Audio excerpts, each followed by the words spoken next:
Started now. The last thing I need to do is just read through our hearing script, which basically will just cover the procedure for the hearing, and then we'll jump right into it.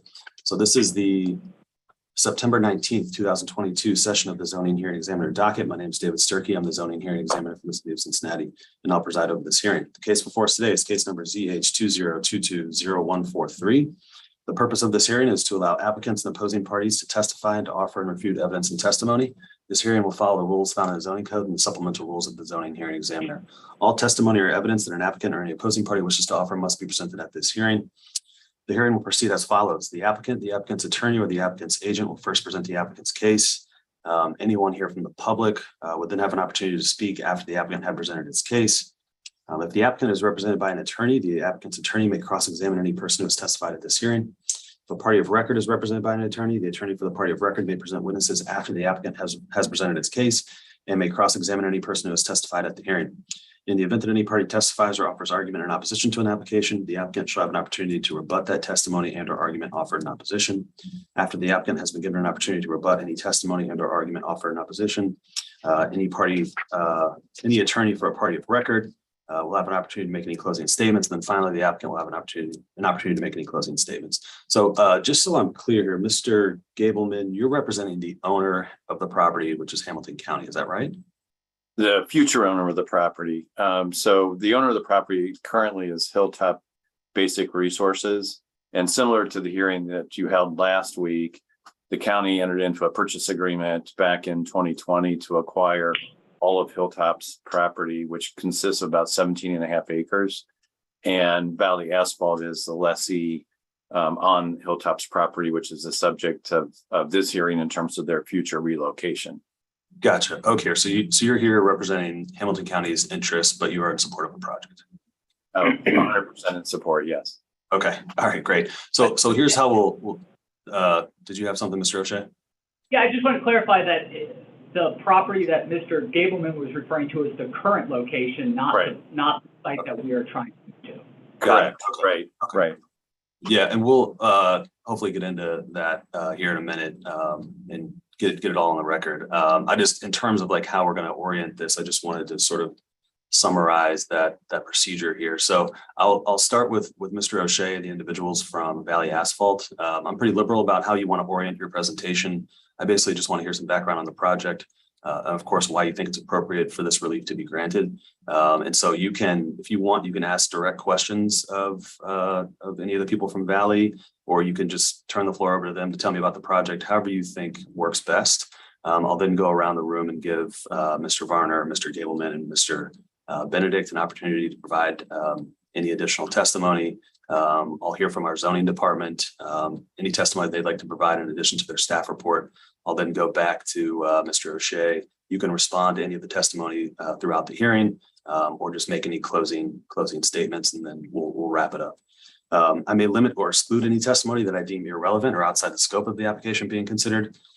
I may interrupt any speaker to ask questions or make any comments. I may also refuse to consider hearsay testimony or documents, which in this case, it's just generally anything that you want to introduce that consists of statements made by someone who's not present at the hearing. It's discretionary. In the event of any technical difficulties, as we've already seen, we'll do our best to troubleshoot those on the fly.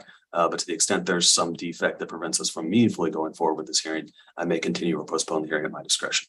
Okay. Last thing I need to do is just swear in all of our witnesses. So if you intend on providing any testimony here today, making any comments, asking any questions, doing anything other than just strictly observing here today, and you're not an attorney, then you need to be sworn in. So if that's you, if you could take yourself off of mute, need everyone to raise their right hand and to answer out loud. Do you solemnly swear the testimony you shall give will be the truth, the whole truth, and nothing but the truth? I do. Yes. Okay, great. All right. So we have everyone sworn. Mr. O'Shea, are you ready to proceed? I am. Thank you. Floor is yours. Again, my name is Peter O'Shea. I'm counsel for Valley Asphalt Corp. We're here today because Valley has operated for 30 years an asphalt plant on the riverfront. It's just west of what is now Paycor Stadium, and it's adjacent to the Hilltop property that you had a hearing about last week. As you've already heard, Valley leases the property from Hilltop, and Hilltop has entered an agreement to sell that property where it currently operates to Hamilton County. And the purpose, and Mr. Gableman can probably speak to this a little bit later, but the purpose is to redevelop the area around Paycor Stadium into more of a recreational and entertainment district. And as part of that, the city and other regional stakeholders have been working to move industrial uses away from the riverfront. And so our move, Valley's contemplated move, is all part of that effort. As you may have gathered, Valley is perfectly satisfied with its current location, but is moving as kind of part of this community-wide effort to redevelop the area around Paycor Stadium eventually. In 2021, Valley located what will be 990 West Mehring Way and acquired that property. That property is about half a mile west from its current location, just west on West Mehring Way. Again, the property was acquired in 2021, and we're working as quickly as we can to get zoning and other necessary approval to move to that new site and to make way for the redevelopment. I want to emphasize, you'll hear from Chris Dittis and Dan Craigo later about some of the benefits of the new site. I'd like to emphasize that the new site is zoned the same as Valley's current site. So they're both zoned manufacturing general. And you know, the uses around Valley's new site are consistent with Valley's intended use for the property as an asphalt plant. It's other industrial uses around that site. And so we think that our project is consistent with the property, again, the neighboring properties. We are here asking for 2 conditional use permits and 1 variance. The first conditional use permit is for outdoor aggregate storage, and these are the aggregate that is bound together to create asphalt. And so the aggregate is stored outdoors in piles, and so under the zoning code, of course, we need a conditional use permit. The other conditional use is for intensive high impact under the zoning code. Because asphalt is considered petroleum product, we need a conditional use for that effort. And the petroleum piece of it is the binder that combines the aggregate. So that has petroleum, and that's the reason we need the conditional use permit. The variance that we're requesting is for a driveway that exceeds 20 feet. And I also want to emphasize in this respect that the driveway we're talking about will not be a built driveway. It's the existing street that is just off of Mehring Way. I think it's the remnants of 5th Street, which used to be there. And so we're not suggesting that we change or modify that entrance in any way. Instead, it would just stay as it is, but we do need a variance because it's greater than 20 feet. So with that introduction, I'm going to turn it over to Chris Dittis, who's the operations manager at Valley. He'll speak a little bit, and then Dan Craigo will speak a little bit. We also have on the line on Zoom Mike Varner, who is an engineer at Aztec. That's the company that's designed and manufactured or will manufacture the plant. We don't intend to introduce testimony from Mr. Varner unless there are questions that we would need his technical expertise to answer. So let me start with Chris, and can you just, again, state your name for the record and tell us a little bit about your work for Valley? Yeah, thank you, Peter. My name is Chris Dittis. I've been with Valley Asphalt for 22 years in various roles. Currently, I'm the operations manager overseeing all asphalt plants in production. Valley Asphalt has been a family-owned business for over 80 years in the tri-state area. We employ over 80 employees. As Peter said, our existing location downtown has been there for over 30 years. It's been very important to not only us, but to the city. This location has helped develop many downtown projects, along with many city of Cincinnati street projects. We anticipate the new location will be involved in many upcoming projects as well. This asphalt plant also runs year-round. in an effort to help the city with pothole repairs, water main breaks, and any other projects that come up in the winter months, which we typically shut down in December, but this location would be year-round. As Peter stated, we are happy with our current location. We had no desire to move. We are being asked to vacate the property by Hilltop so that they can complete the sale of the property to the county. This will allow the county and the Bengals to further develop the downtown riverfront.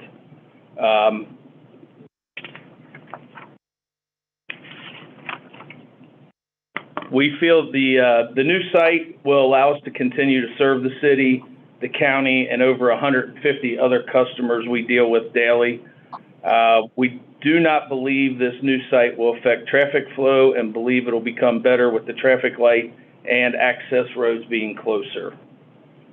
One other benefit of this new site is that we will be upgrading our asphalt plant to a state-of-the-art facility that will be more energy efficient, quieter, and have less emissions than the current plant.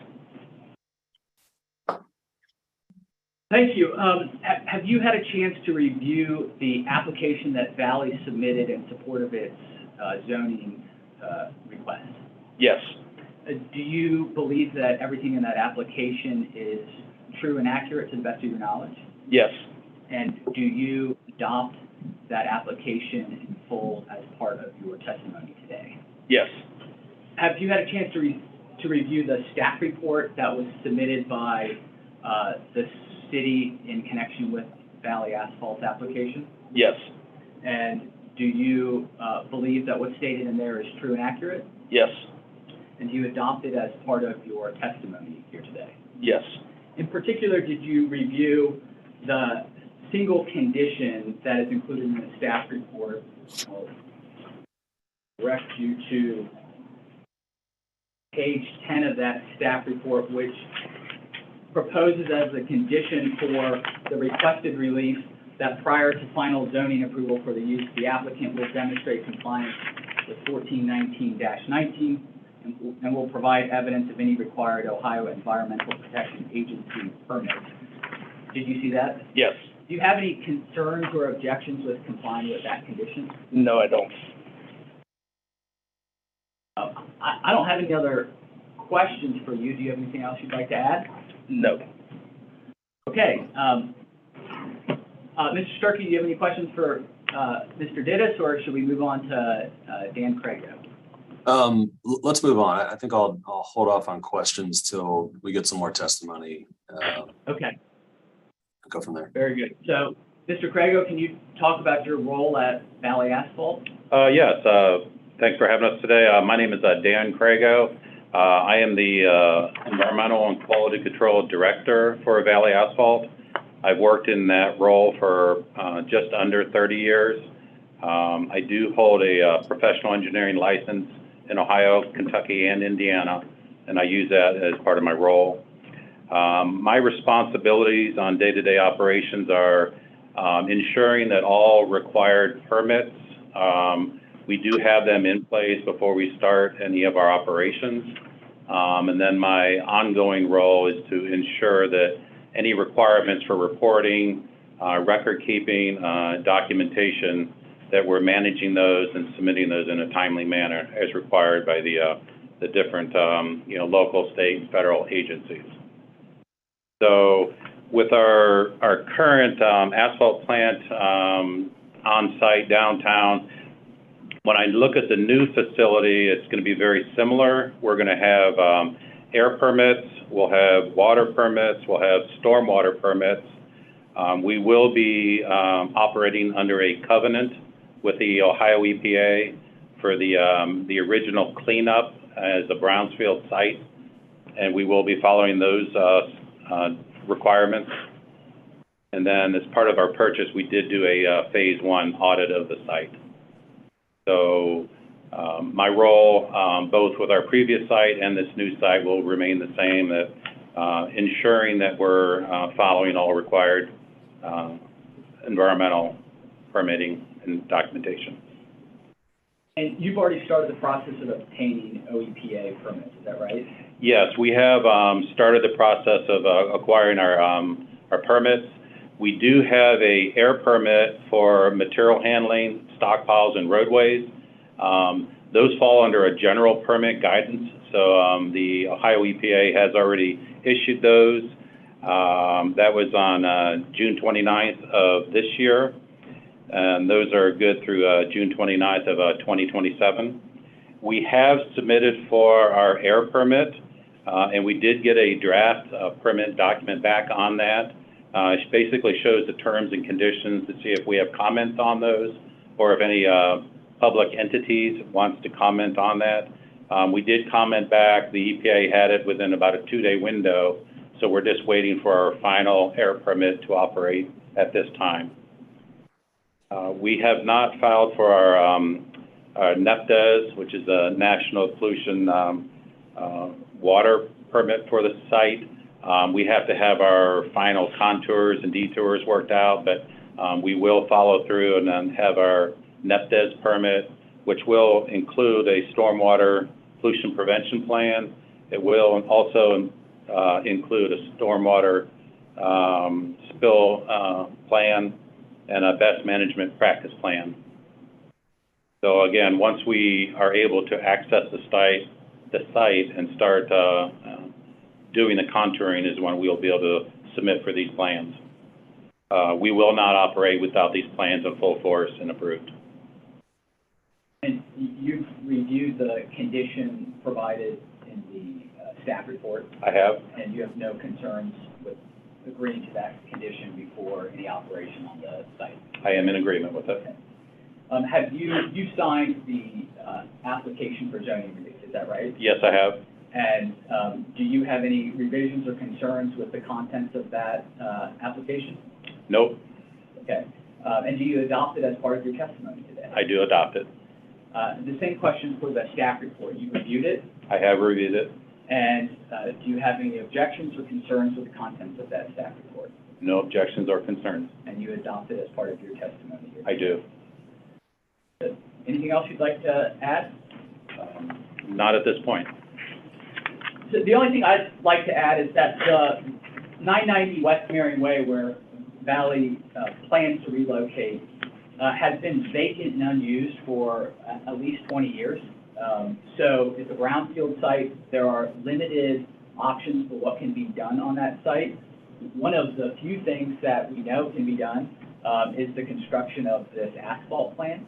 It can be done consistent with all of the requirements and restrictions that are contained in the covenant not to sue from the Ohio EPA. That includes, for example, not digging foundations of a certain depth. And so we think that this is an appropriate use for the property, and for those reasons, we're requesting the 2 conditional use permits and the variance. I see Mr. Castellini has joined us, but we're glad to answer any questions or address any concerns you have at this stage. Okay. First, let me welcome Mr. Castellini. I'm Mr. Castellini. We've already got started with the hearing. I'm the zoning hearing examiner, so I'll give you an opportunity if you'd like. After we've heard from some other folks, I'll give you an opportunity to testify if you would like. But welcome, Mr. O'Shea.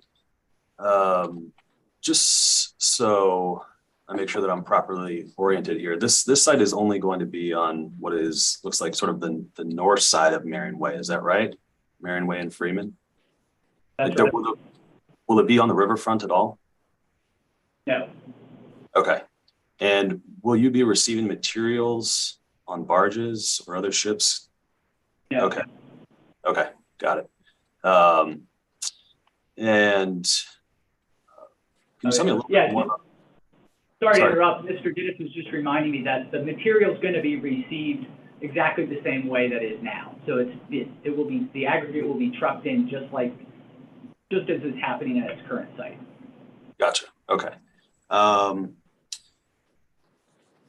Let's see. Can you talk a little bit about why you believe this is compatible with the surrounding neighborhood? It looks like there may be some non-industrial uses in the vicinity, some office spaces, things like that. Can you talk about why why you think this is compatible and why there won't be any adverse impacts from, in particular, traffic and emissions or air pollutants? Yeah, sure. So I'll start and then turn it over to Chris and Dan.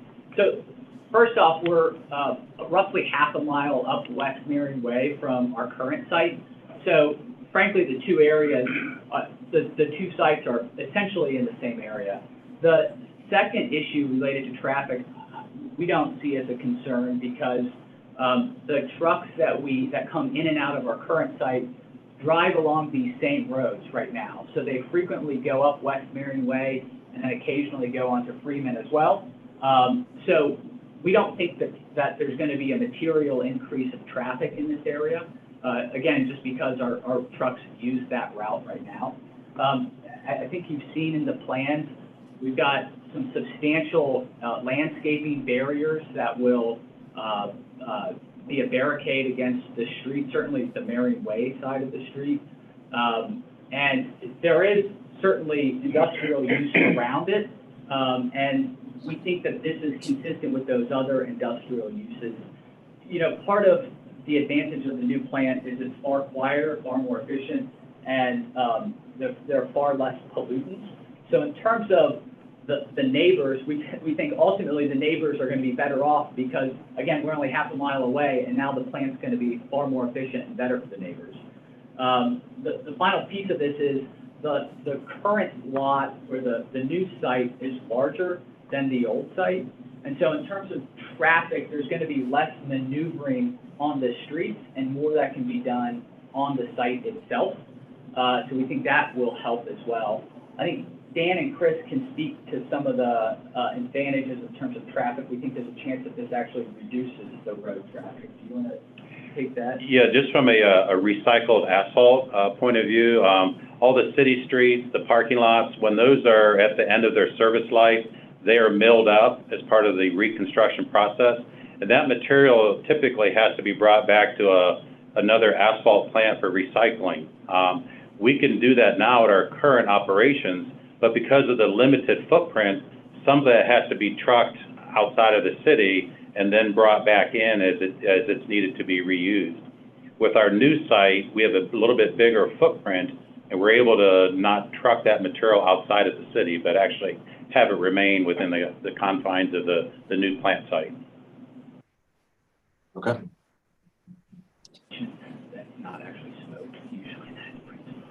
Yeah, I guess one thing, one misconception a lot of people have of an asphalt plant is they see the white, what they perceive as smoke, and it's actually steam that's coming. It's just part of the drying process and removing moisture out of the aggregates.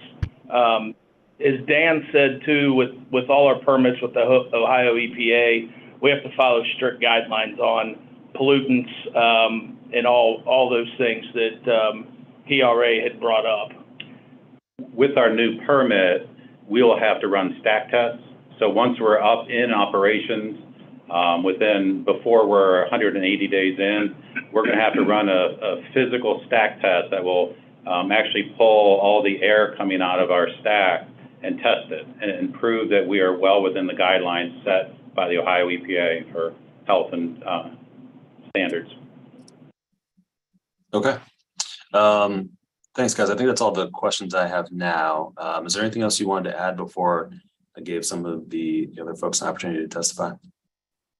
No, we just wanted to make sure that we submitted a letter from the Bengals in support of our project. We want to make sure that that made it to you. And then we also have Mr. Castellini and Mr. Gableman here to speak, I believe, in support of our project, so I'll turn it to them. Okay, great. Yeah, I believe that letter is already a part of the record. But I'll confirm that after the hearing. Okay, Mr. Gableman, would you like to add anything to the testimony? Sure. So as mentioned, I'm Tom Gableman, project counsel to the county board. And at the outset, I just wanted to say that the county board of county commissioners is fully supportive of Valley's relocation to the new site. And to provide some context for that, the city and the county, as you may know, Mr. Sturkey, have been working over the last 25 years redevelop the entire riverfront. So from the east, if you start with the Heritage Bank Arena, all the way on the west to the Brent Spence Bridge, that's all been part of a overall footprint south of Second Street that has been part of this redevelopment effort with over $2 billion kind of invested to date. The piece that needed to be acquired, frankly, 20 some years ago, we looked at doing it, was the site that included Hilltop Concrete as well as Valley Asphalt, which is about 17 acres. The majority of it is on the south side of Mehring, immediately south of Paycor Stadium. And then there's a smaller parcel, which Valley currently occupies, which is about 2.5 acres. But that site, we started the acquisition process almost 5 years ago. One of the parcels has been taken down. Then as a result of the hearing last week, the existing concrete plant will also be relocated to south side to the Damsville neighborhood. And that's all part of this whole redevelopment effort to kind of transform what was kind of a blighted area, industrial manufacturing area, into sports, entertainment, residential, and a mixed use project. That has continued. It includes both the Hilltop and Valley parcels. There's a sense of urgency about it. The Bengals are currently constructing an indoor practice facility immediately across the street from the current Valley parcel. And the Valley parcel is needed for Bengal operations as well as game day parking. And so that's become an essential part of the equation. And so this is a critical piece of that continued redevelopment effort by both the city and the county. The county is fully supportive of this relocation because, in part, the site that they're relocating to, it basically sat vacant, as Peter mentioned in his remarks, sat vacant, not being able to use because of all the constraints on it. And we've got this ability now to do a couple things. One, utilize that property, which has currently been vacant, and also maintain a very good corporate citizen, both in the city and the county. I think the parent company employs close to 1,000 employees in our area, over 90 at this plant. And this plant also provides essential operations to the city, to the county, to the state, for paving projects basically year round. And that's why it's fairly unique in that regard. And so it's important to keep it within the city, and within a proximity that's centrally located. So it's a fairly ideal location. It's far enough away from the redeveloped area that it won't have an impact on that. And it is in an industrial area. So it kind of checks all the boxes that are essential and maintains a very good company within our city, within our county. So and basically they've done everything they can to make sure that it's fully compliant and operate it that way, which has kind of been their history for 30 years at the riverfront site as well. So again, the county board is very supportive of it and hopes that the conditional uses will be granted. Okay, great. Thanks, Mr. Gableman. Mr. Benedict, is there anything you would like to add? I would just note that the letter from Mr. Blackburn from the Cincinnati Bengals was, I shared that with Ms. Maines earlier today. Okay, great, thanks. Thank you. Mr. O'Shea, did you have any questions or want any testimony from Mr. Varner? Not unless you have any issues you'd like us to address about the technicalities of the plan, no. Okay. I think I'll go over to Mr. Castellini. Mr. Castellini, did you want to provide any testimony here today? Sure, thank you. Let me go ahead. Mr. Castellini, I'm sorry to interrupt. I have to swear you in before you provide your testimony. So if you could raise your right hand, answer out loud. Do you solemnly swear the testimony you shall give will be the truth, the whole truth, nothing but the truth? I swear. Okay, I do. great. Okay, go ahead. Yeah, thank you. Thank you for having us. Yes, Todd Castellini, Vice President of Public Finance and Industrial Redevelopment. I echo a lot of the comments that were already said. I think from an economic development standpoint, it's really important. And additionally, from industrial standpoint, obviously it's going to make it a lot more efficient and cleaner. So no reason to truck material up and down I-75. I think it's a smart move, and it is located in an industrial area. So we do support this, officially support this. And I think it's the right move for the from a big picture standpoint. And we do a lot of work in the Queensgate area and understand what they're trying to accomplish, and it makes a lot of sense to us. So we support the motion. Okay. Great. Thank you for your testimony. All right. I think we'll move on to the zoning department. Wes or Emily, is there anything you wanted to add in addition to your staff report? Morning or good afternoon, David. I don't think there's any other comments I have. I mean, we did recommend approval and found in our findings that the proposed uses are appropriately designed and configured and would have minimal adverse effects, and that the project is compatible with the surrounding land uses and existing zoning. So just kind of highlight those two things. Okay, great. Thanks, Wes. All right, Mr. O'Shea, anything in response to any of the comments from anyone else on the call, or any remarks in closing or otherwise before we adjourn here today? No, obviously we thank you for your time and effort in making putting us on the calendar as quickly as everyone did. I want to echo what Mr. Gableman mentioned, that this project has taken on increased urgency over the last couple of weeks as Hilltop is obviously planning to move and Valley's lease is expiring, and so it's particularly important for us to get zoning addressed as quickly as possible, and then and then we can execute the move. And obviously, I think that's going to move the development along the riverfront that much quicker. So again, thank you for your time and effort. Okay, great. I think we'll leave it at that then. Again, thanks to everyone for your time and your testimony here this afternoon. I've had a chance to review the application materials, the staff report. I'm familiar with that area. Based on all of that and the testimony that I've heard here today, I'm going to approve the application. I need to formalize that decision in a written opinion. That's typically what takes about 2 weeks. I know you guys are trying to expedite this, so I'll try and get that out to you as quickly as I can. As soon as I finish that, I put it into a PDF and I email it to everybody who's in the hearing here today. So you all will have it really just moments after it's complete. And as soon as you have that, you can work with zoning to get the permit approval on that end.